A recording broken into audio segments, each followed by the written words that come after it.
expecting. But to be honest, this looks almost too science fiction to be real. Yeah, this enormous collection of components donated by so many countries is a real reminder that this is a truly international collaboration. Science, here at least, knows no borders.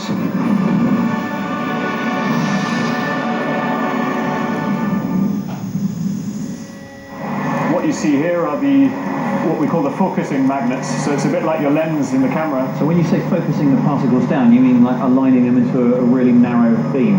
You can imagine it's a bit like you with the sunlight and your magnifying glass burning a bit of paper. It's exactly the same thing. Basically, they focus all of the particles that we have coming down here into a very tight spot just beyond the wall, and that's where the collisions occur. And from these collisions, we then look at to see whether we can find these new particles that we're talking about. And getting these two extremely fine beams to collide is no mean feat. And it's Rhodri's team who make that happen.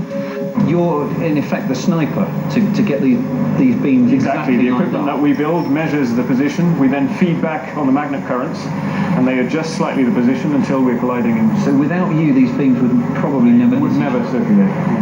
As we turn and head back to the lift, it's worth remembering that although the beams are tiny, the energies involved down here are incredibly high.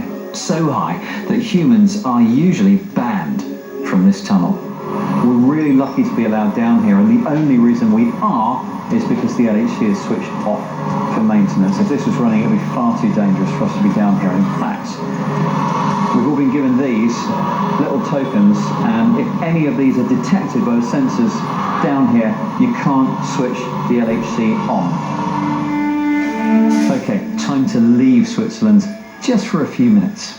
Now, not all of us need as much power as CERN, but in the future we are all going to need more power. The sun is one solution, but it's still quite expensive to first collect solar energy and then store it. Dan Simmons has visited researchers in Germany who want to max out what the sun can do for us.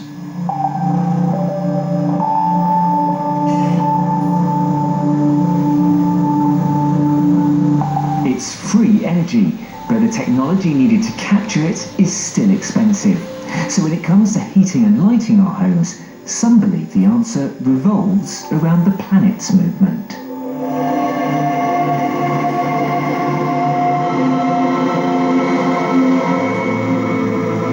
It's more efficient to move this house to track the sun across the sky than it would be to heat and light it.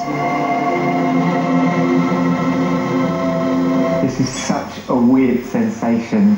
Because it's quite steady, it just looks like everything outside is slowly going past. It's the strangest feeling. It's almost like we're not moving, but they are. Researchers are carefully measuring the environment inside and outside the house to see what prompts these two desk workers to open windows, turn on fans or heaters, or adjust the blinds, all of which they can do remotely from their computers. If our homes are to track the sun, but we end up turning on the aircon, for example, we're unlikely to see energy savings. Sophia and Lewis have been willing guinea pigs for this experiment for several months now, with the initial findings expected later this year.